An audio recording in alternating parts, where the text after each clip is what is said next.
buoyantly, in valiant Hibernian buoyancies, from that broth of a boyo, Mr. Pat Mooney!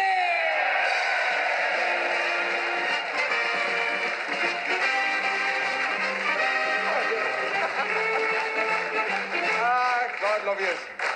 Well, I'm here at last.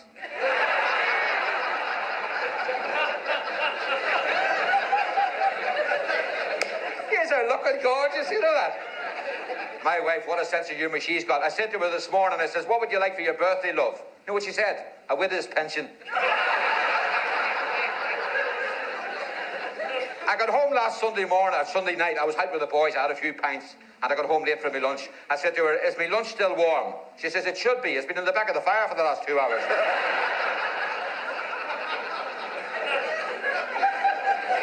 Murphy and Casey came over here to England and started their own building contractors, called themselves Murphy and Casey. And they were doing no business at all. And Murphy said to Casey, I think we'll change our name to an English name. We'll call ourselves Lambert and Lambert. So they're in the office one day and the phone rang and one of them lifted the phone and the boy said, can I speak to Mr. Lambert, please? And Murphy says, which one do you want, Murphy or Casey?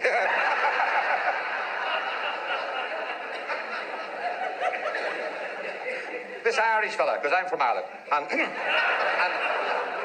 you never know, will you? He bought this small holding and he went to a poultry farmer and he says, sir, I just bought a small holding. Could I have 1,000-day-old chicks? The poultry farmer says, of course you can, sir. And he sells them the 1,000-day-old chicks. And he's back the next day. He says, could I have another 1,000-day-old chicks, please, sir? The fella says, of course you can. It's great business for me, this. And he's back the next day. He says, could I have another 1,000-day-old chicks? The poultry farmer says, excuse me, sir. You didn't say you only have a small holding. Oh, he says, so I have, sir. Do you think I'm planting them too close together?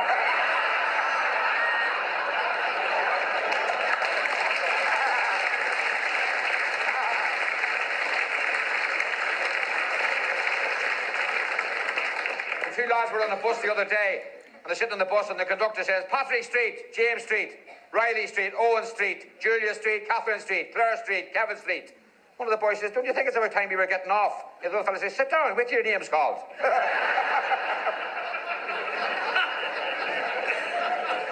With you. Murphy brought his dog into the park, and it was all frozen over with the bad weather. It was frozen solid on the lake. And he turns around to the park ranger and he says, if I put a pair of ice skates on my dog, will it be all right for him to skate on your lake? And the park ranger says, well, it depends if it's thick enough. Oh, he says, it's thick enough. It's an Irish wolfhound.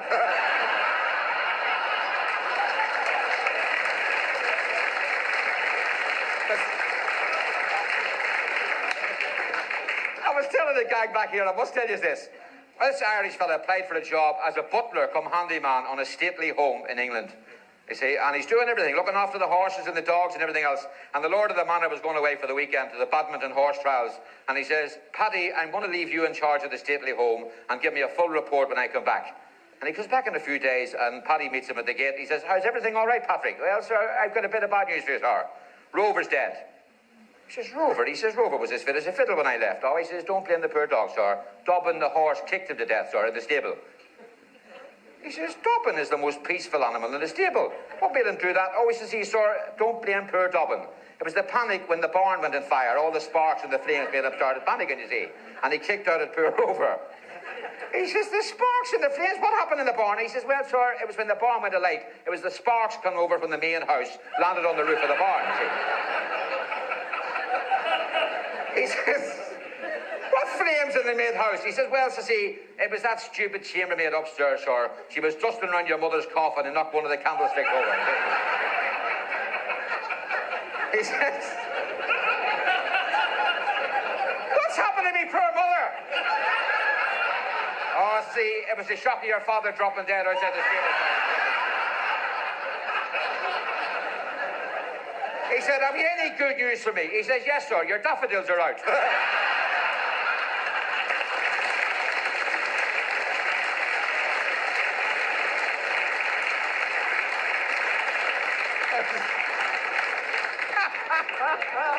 Oh, it's a great joy for me. I had a letter from Ireland today as well, from my mother. It's nice getting letters from Ireland. Nobody ever opens them for you. And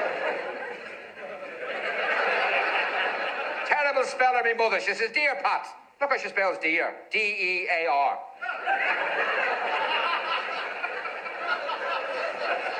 Your granda is 92. The first thing he does in the morning is read the newspapers in bed. He looks at the deaths, and if his name isn't in it, he gets up. He said to me this morning, isn't it funny how all these people die in alphabetical order? Your Uncle Bert has had a suspended sentence. They've hung him.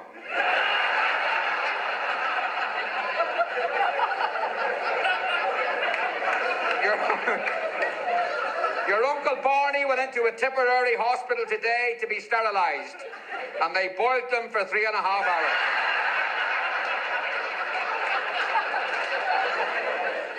We've just moved into a new cottage and it's got no chimney. We have to carry the smoke out in buckets.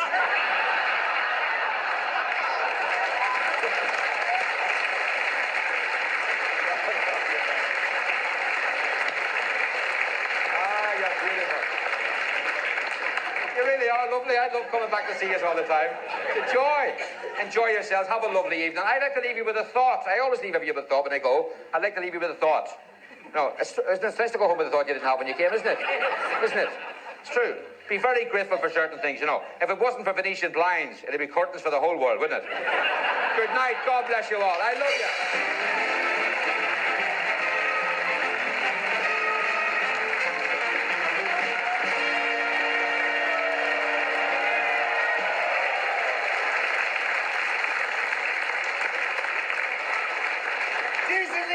Devastating, deliberate defiance of danger for your delight. From France, Monsieur Gerard Edon!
Thank you.